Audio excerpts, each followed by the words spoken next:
Yeah, they're dead. They're all messed up. You wouldn't give her that flower, would you? No. Be afraid. Be very afraid.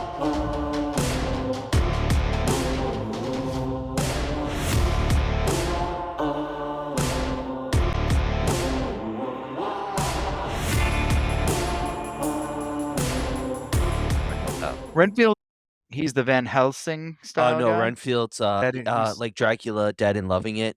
He's like his sidekick, his helper. He's Yeah, always eating bugs and stuff. Yeah. They We need a sort ghouler. combined that character in the first one with Knock, the Hutter's boss. Yes. They sort of combined Renfield into that character. Well, Right. I He did does not a know lot. that. He does a lot of like Renfield stuff during the original. I'm guessing they didn't put Okay. Renfield in because they were stealing so much. Is in Fair. the he's in the remake. Yeah, so and he's probably he's putting in- up with the Renfield character. He's in the Werner Herzog one too, but much less significantly. I feel like you need a good Renfield in order to make it go whole. Even like in the book, when you read Bram Stoker's book, it's like Renfield's a key piece into it, you know? Yeah. Like the diary entries. It's like, Renfield just ate a bug. And it's like, oh, all right. He is losing his damn mind slowly but surely. Yeah. Well, Nosferatu Orlok, Chewing on the cuticle. Nosferatu, or whatever we're calling him, needs that because he can't do it in the day. He needs his god. Yeah. It's- Ghouls were just early forms of slavery. Or late.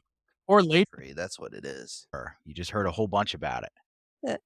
And ghouls. We were talking about, if they ever had to set up a union or something, definitely Igor would be the head of it. Renfield would be like the cove captain. And that's how it'd go. Are we unionizing ghouls? First Amazon, now ghouls? You can even go with the Fallout going on, man. Like, they're unionized in the show. Former actors there. Walter Goggins, not I have no idea about a union. I don't know how a union. union of ghouls would work. None of them have any independent thoughts. They'd all just wind up doing what they're meant. have you seen Igor's hunchback? I mean, come on now. I mean, It's always flipping side to side. Renfield probably needs a dietitian to kick his bug habit. So these are all nods to. So for those listening, this isn't a bit. I am an affable nitwit. I know very little about horror and horror history compared to these two gentlemen. So I'm going to be asking a lot of clarifying questions. So are these ghoulish characters from the original iteration? Well, Shrek version. He is sort of encompassed into a side character named Knock, in and out of the movie briefly. Kind of like he's like a mix. He's got like that Holt to him, but he's also Thomas Holt's boss, Harker in the Dracula version.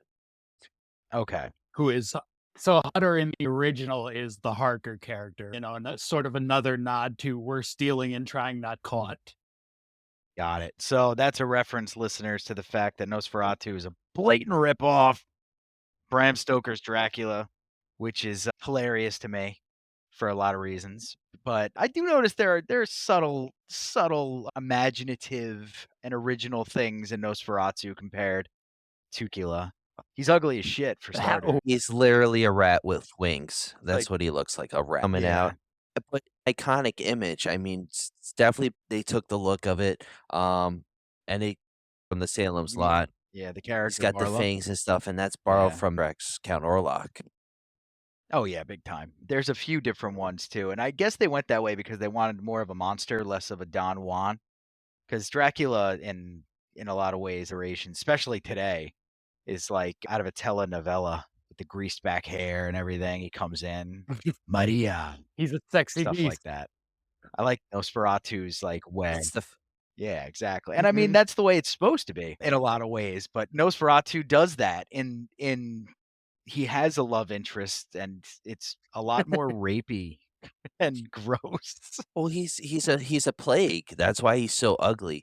Like the long fingers. He's like trying to grab everyone into his grasp. And the thing is he's bringing death, and that's what like I think gravitates a lot of horror fans in this vampire realm, in this realm at least, is he brings death. While Dracula, it's a little there's a lot of romanticism in it, because it's like he falls in love with the women love him, he's got the wives, and it's like it grows where he's like populating vampires, and Orlok's just killing everyone off. He's like, to be honest, he's fuck this is it, man.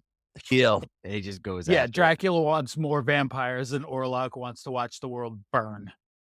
I mean, that's actually a pretty cool distinction between the two. I like that. A Yeah, lot. that's what he is. He's a destroyer.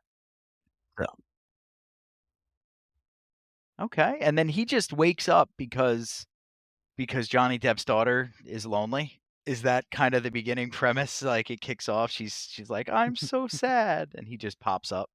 I So, mean, I believe they're connecting it with Jensen stuff with the new one, because it's like you see, like he's like calling to her, and she's like got this attraction, and especially a whole scene where the tears of blood are falling down. It's just like it's glued to me because of the fact that it's in this. She's seeing whatever's appear. So there's like a to it, which again connected to the Dracula mythos, connected to Nosferatu from 1979. Winsky. It's a nice jump. Plus Edgar's district, so he did not want to fluff this up.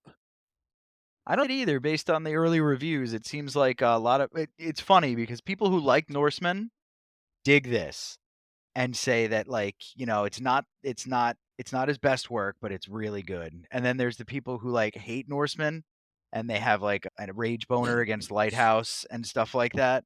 They are not fans of this. And I was like, well, of course not. You don't know what art is, you I will swine. say the light, and that's got to come up on our podcast Okay. at some point, because Cold Skin is It sounds it's like one of the more bizarre movies you'll see.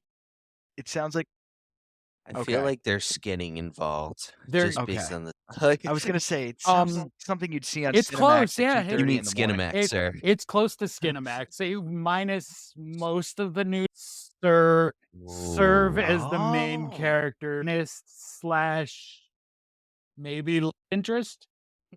So, all right, I'm getting some good stuff there. Okay, so I can see why Lighthouse yeah. takes second place. No, I was just saying, Lighthouse film. The Fog is my gonna go-to. say. John Oh. Carpenter. So that's why I was like, Skin. Okay. The Fog does not compare to Skin. Skin's got a good premise. He's like, I don't know. He's real hit or miss when it comes to certain things and certain like tastes, but this thing looks solid. And from what I'm hearing, he took some liberties that may have panned out pretty well. I mean, people are already talking about award season contention. Skarsgård might get Best Supporting. Lily Rose Depp might get Amber Heard as her next stepmother. No, I'm just kidding. She might get an Academy Award for Best Leading Actress in a horror film. I don't think that's ever See, happened. that's So that's those are- amazing, because like a lot of people don't recognize Hope that in that category, and to see it win an Academy Award, it's just showing how the film industry is changing overall, and they're seeing how much like overall different genres are art, and it's welcoming to see that so on you'll this account, especially for this. yeah. Shape of One to really kick the And door some open with people would that. argue Silence of the Lambs. I don't believe Silence of the Lambs is a horror movie, but you get people that do. So you got Jodie He Foster. was in Red Dragon as the reporter. Philip I can't Seymour think of his Hoffman. name right now. It's driving me crazy. Thank you. All right, so I'm gonna roll now. So it's Christmas Eve, and we're wrapping presents, getting everything finished up and everything. And I threw on Red Dragon because that's like comfort food for me. So Kim looks up while she's putting together Charlie's present over there in the corner of the room. It's like this whole little kitchenette thing. It's like a mini apartment. It's probably nicer than most studios in New York City. And Philip Seymour going down the street with she's like, "What are you? It's Christmas. What are you doing?" And I was like, "I don't know. I No. just like it." It's festive. So yeah, I can't believe I forgot about Silence of the Lambs. Big, I but get I it. don't consider it horror, so it doesn't count. Thriller. That's what I Yeah, consider it. thriller. That's in that realm. Shape No, of Water Shape of isn't Water horror is kind either. of like a to be horror honest with you. adjacent fantasy. Yeah, exactly. You could have made I thought that Pan's Labyrinth should have made a bigger splash than it did. Obviously, I'll beat this drum until I die. that one could probably be called horror. Yes. But Mhm. even that's dark Fantasy horror. horror adjacent Yeah. fantasy. Yeah. Anyway, tangent over, back to the bald vampire Yes. guy. So just to say, it's gonna be filmed in it was already filmed in Dolby Cinema and IMAX, but this is the cool part. It's filmed in select theaters in 30, which is really cool. That graininess. Oh, Uh-huh. sweet. Like, I don't know. I feel like to make it like The Lighthouse. I'll say this. I am a big fan of The Lighthouse. I love the Lovecraftian. Willem Dafoe's amazing. You see the pops in the film when you watch it. And if that's the same thing with not Yeah, that was the weird thing about watching the 1922 one Yeah. again on Blu-ray, how clean it looks, and it really shouldn't look that clean. That's right, Max Shrek and Isaiah. Do you guys remember the salad fingers guy Yeah. with the little spoon fingers or whatever? yes. Was it salad fingers with the spoons? I like the Yeah. That was there's the fingers are the only thing in the costume that was better in Nosferatu the Vampire than in the original. They got the fingers right, but the head was too smooth. And the original It's just too the smooth. original round, he's like all kind of messed up. And then Werner Herzog made it like almost like perfectly round, and it doesn't quite work for the character, but the hands and the fingers are better. I was gonna say the Nosferatu, it's the 2023 one. It was directed by David Lee Fisher. It's basically just a Fingers matter. shot by shot remake. It's basically a shot that remake of the film, so it just looks it's not Orlok. It's like very modern, if I can say that, Uh-huh. set with the 1920s. Yeah. Like Yeah. I don't know. I feel like Shrek, Kinski, um, Bartis had it down pat. I'm curious on how Skarsgård will look because just Ice, he looked amazing as Pennywise. Being a big Tim Curry fan, like he stole that show, and I know he's gonna. He crushed it as Pennywise. He heavily supported by Oh CGI yes, and stuff like that to give our nod back to the late great Tim Curry. Oh, you just But yes. you killed Tim Curry. oh Jesus, He's not a sweet transfer. it was Kearns in the office with the idiots. FBI As a crack. clue It's reference, like, by the will way. the FBI raid us now? Stop. Maybe it would. Oh my Oops, god! Mr. So Body. I didn't mean to kill Tim Damn it. Curry. You killed Mr. Body. Damn, I didn't know he had a stroke though. It sucks. Anyway, back to fun stuff.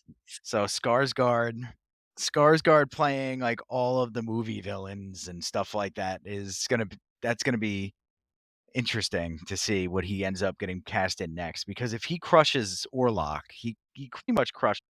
You know that there's a continuous casting. Meanwhile, his brother's being cast in movies where it's like, we need your pecs to be oiled up immediately, and you have to kill other Northmen. Well, vampirism runs in the family because, what do you call it? Skarsgård, his brother, was Eric Northman in True Blood, funny enough. He's the lesser Skarsgård. He played Randall Flagg into the ground in the remake of The Stand, the TV show. Did the worst Flagg. See, that He was so bad. disappoints because it's like the Skarsgård. They're great actors. You always need one. It's like the Baldwin thing. There's always one. Yeah. I'll say Bill's good. And the yeah. Howards. Clint Howard is far and away the superior Howard. Ron is like the lesser Howard. I mean, I can't argue with that. Yeah, I agree with that. I do like Clint Howard. The guy who raises his hand a lot in Yeah. class. Ye Gets the teacher to like him. He's like, I'll be a Especially director. right at the end of class when everyone just wants to leave and it's like, okay, does anybody have any questions before we dismiss? And his hand goes up and you want to kick him in the ass. He's like, we forgot about the homework that we were supposed to hand in. And then like everybody's gonna kick his ass later. That's Ron Howard. Ron Howard is slowly transforming into Clint Howard. Yes. By looks. I've noticed that. Like his face, they look like that dinosaur with the hard head. When I don't know what it's called. Yeah. They smash heads together. Both of them look like that now. But Clint's always looked like that. He still looks the same, Ron, as you're saying, Ron's involved, and especially in that Happy Day skit. He's just a taller version of him. It's scary. Mhm. It's just Yeah. scary. I was actually watching Clint Howard came up on my Instagram. It was from Silent Night, Deadly Night 4. I did not know he was in on it, and he just walks in on a couple. Evie, here to watch a killer Santa Claus, and it's just like it's a horrible line, but great. Silent Night, Dead, or Diminishing That's Returns. what he does. Yeah, God. So Bill Skarsgård is the younger brother, I think, or he just feels that no, way. he's the younger brother. Ooh. Oh, he is the younger brother. I do think he's more talented. But him coming in with the Pennywise voice, that's what really sold Pennywise, was the Skarsgård. Who's going to do the Pennywise impression for everybody? I don't Georgie? have You it. can do the Like, pulls that out. Georgie. Did you write trademark infringement? Now it just sounds like Yoda. Just like the Tim Curry, like Georgie, like I don't know, Tim Curry. I got that That's Tim better. Curry down. The Bill Skarsgård, he's got that high pitch. Yeah, Skarsgård. And now there's gonna be no lines in Nosferatu for Skarsgård. That doesn't necessarily make it an easy gig, right? But he's probably not gonna speak. I don't think they. Yeah. Oh, Yeah. well, of course he I did mean, in and the there- Herzog one. I hope. It was Oh man, it's like you should see I hope it was those two Herzog's voice. like his together, voice. Oil and Water, man. They made some great movies together. But I found this movie, but Kinski was the star again. They worked together like 5 times, and he's quit and quit. So finally, Werner Herzog threatened to shoot him 8 times. 8. That's if If you quit, specificity. I'm gonna shoot you 8 times, and then myself once. Oh. That's how So- that's how insane pretty their good. relationship was. I'm gonna make That's you amazing. a cripple than shoot myself. So you cannot get revenge on me. But that's just like there's just about how big a pain in the ass Kim was to work with on top of all his outside of movie scumbagness. He was, so he's making yeah? this He was a movie- nightmare. Go ahead, Ryan. I was gonna say Vampire in Venice. Vampire in Venice, he was a nightmare on. Mhm. So he was making a movie in '86 for a producer named Roberto Bessio, who wanted to fire him and was told by the movie company, "You can't fire Kinski. That's why we're making this movie, because we want him." That's how awful he was to work with. Oh, wow. I mean, I can sympathize. Mhm. But like it's just like I kind of want that on my tombstone. In Remember honor that. of the, Just in in honor case. of the characters portrayed. If I go first, though, John, I'm stealing it, and there's not going to be because you can't do anything Fair about enough. it at that point.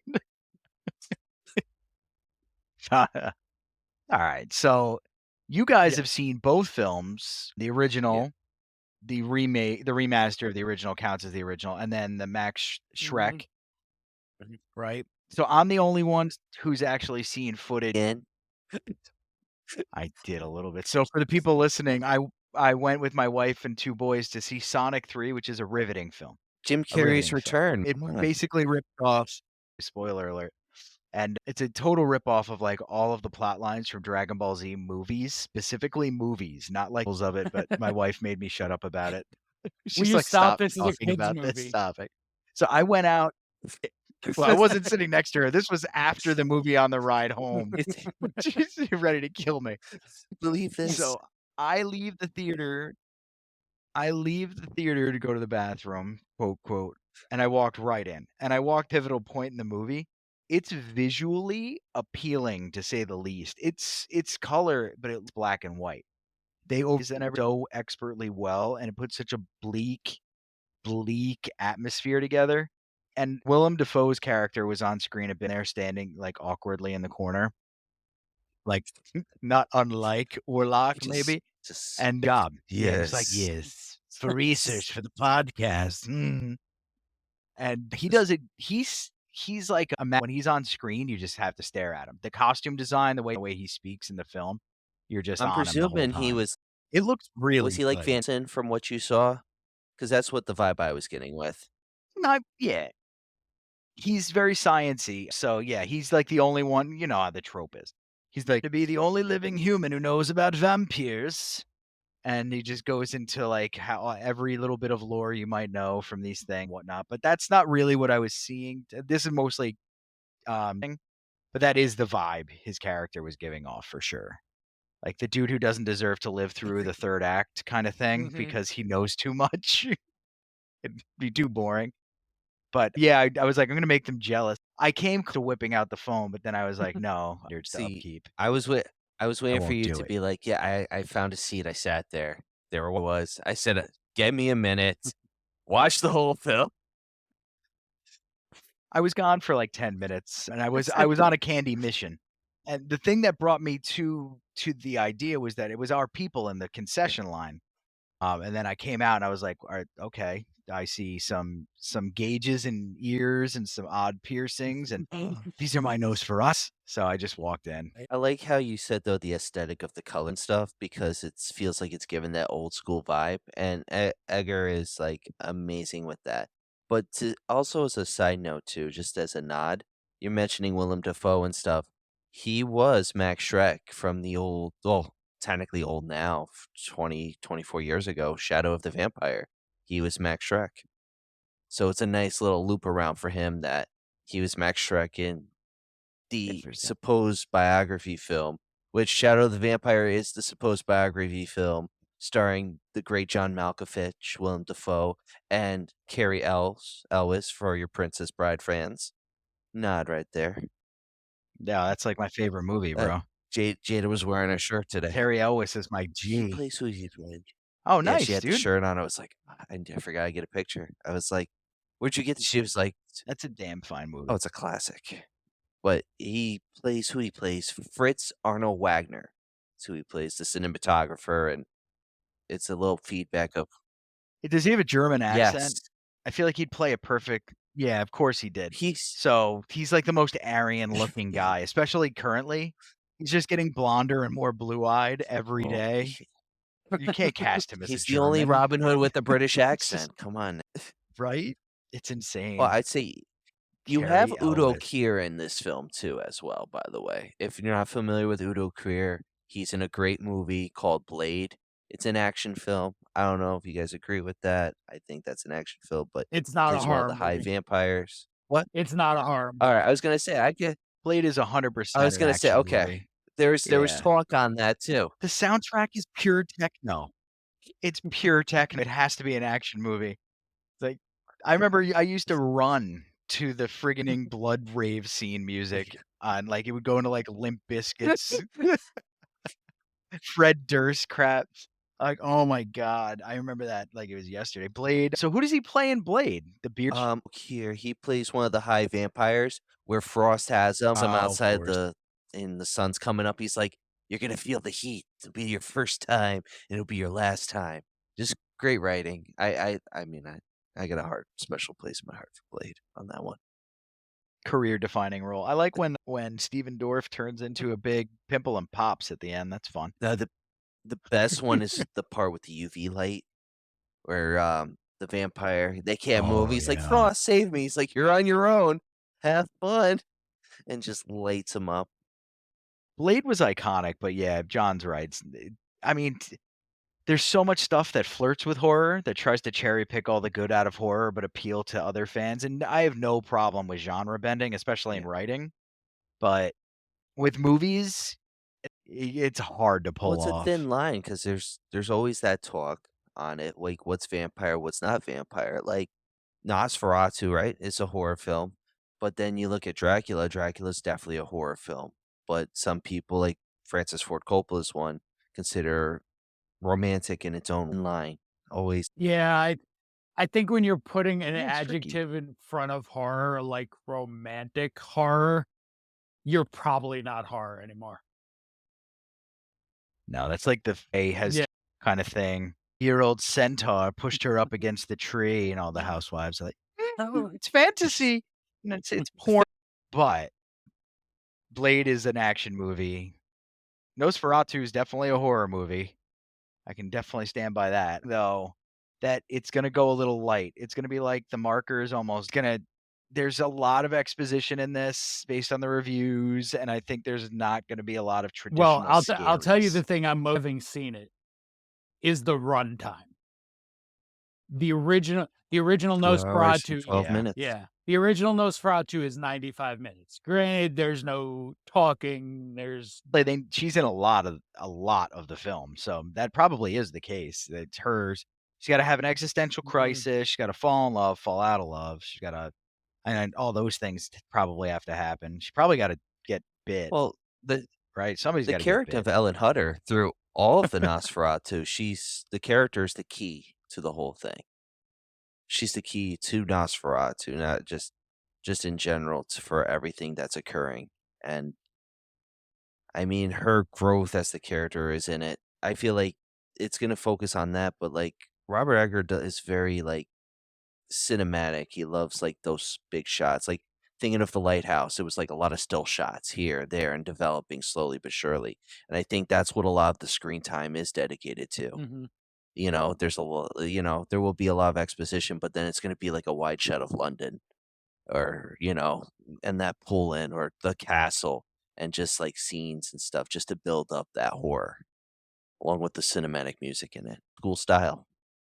Yeah, but too long. Could be. Like, yeah, great explanation. It's too long. You're like, I understand why it could be too long, but it's too You have long. to be doing something really special to keep my attention over 2 hours. I mean, fair. That's fair, especially these days too. It's getting in one sitting. I was so proud Yeah, of that's why I myself. haven't watched it because I know I'm not gonna get through it in one sitting, and I don't like watching movies in multiple sittings. In 2 years, we're gonna have an epic with Christopher Nolan's The Odyssey in 2026, or technically 4. I mean, The Odyssey is gonna be 4 hours long. No one's gonna be, like, sitting in theaters for that. No one. You have to And if have they are, God bless them. you have to go back to the days of an intermission. One movie in a theater with an intermission. Yeah. Maybe, which wouldn't be a bad idea. And that Braveheart wasn't Braveheart like 4 hours plus? It was 2 VHS tapes. Yeah. Wow. I don't want to get into ageism here, but when did The Right Stuff come out? 83, 84-ish? 80 no. Ryan wasn't born yet. No. Yeah, Ryan was not yet born, and I was swaddled. I was just out Yeah. of the oven. I The Right was Theaters, sneaking into John. bullshit other Wow. movies. In Kisco? There's a local movie theater, and it's super easy to sneak walk in and just open the back door. It didn't smell as much like urine at that point. Definitely shame, though. So, we're pumped about Nosferatu coming out. What's coming down the Yeah. pipe that you guys are excited about? So, I'll rep the shirt. There are competing Return of the Living Ooh. Dead movies coming. Yeah. Oh, sweet. One seems to be Huh. homage to the original, and the other one seems to be just somebody else trying to do it too. There's a Okay.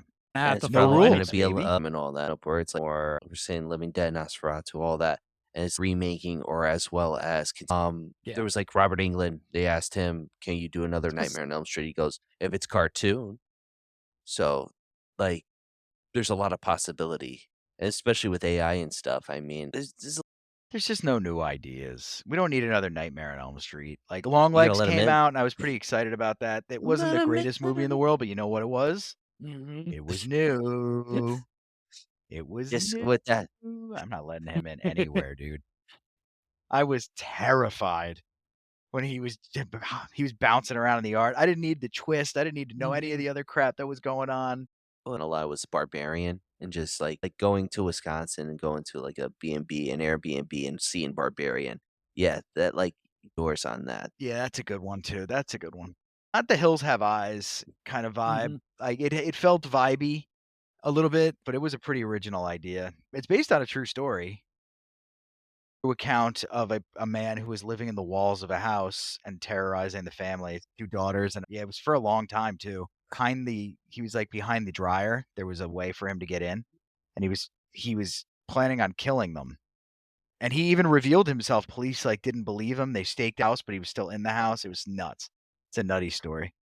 I probably need to give the fans something on that one, but it's a Mr. Ballin. We'll just throw one out there. Mr. Ballin has a review on it or something on the YouTube there. But what I'm excited about is, since we're talking about fast-moving, angry things, because we're not going to call them zombies. We're going to go over this in a future episode. But 28 years later, coming out soon. I'm actually excited about that. And only because I want to see how they decide to get this thing off that island. Is it going to be the angriest shipboat captain ever? I feel like Cillian Murphy's got that vibe. He's got a cool vibe. That's like, He's got a good bitch face. oh Resting my bitch god, face, when I he should puts his say. hands in the pocket. You ever it's see him like- look at the royal family? You would think an actor would hide it better. Yeah. He's an Irishman who's it not happy shows. Yeah. about the puts- treatment well, of it's, Ireland. All right, rapid fire question for you two. Skarsgård came down with a bad case of diabetes, and he couldn't be in the Nosferatu movie. Who would you cast instead? Christopher Waltz. Phenomenal actor. He is the Dr. Schultz from Django Unchained with Jamie Foxx. He is also from, I was going to say, Inglourious Bastards, man. That's where I get There it you from. go. That'll Just do it. like his evilness from that. Yeah, he's the angry German who kills everybody at the beginning of Inglourious Bastards. I'm sure I'll throw a picture of him up on the screen for you guys, but nobody knows this guy's name. He's like one of the best living actors, probably, and Smoking a pipe. That's like that big ass pipe from the beginning. And him with he's the makeup, yeah. just the pointy ears. Like, no, he's got the accent already. Okay.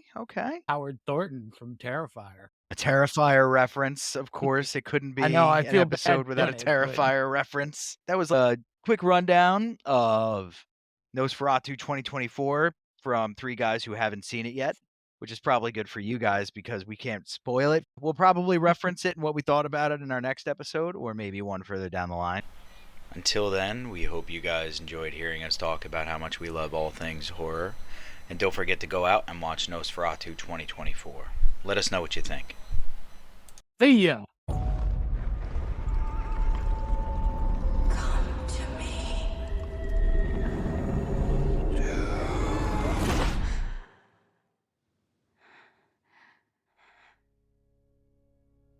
I've never shared my secret with any soul. You've had these spells since childhood. Tell me what you can from the beginning. It is like a dream. It was our wedding. When we turned around, everyone was dead. The stench of their bodies was horrible. Standing before me was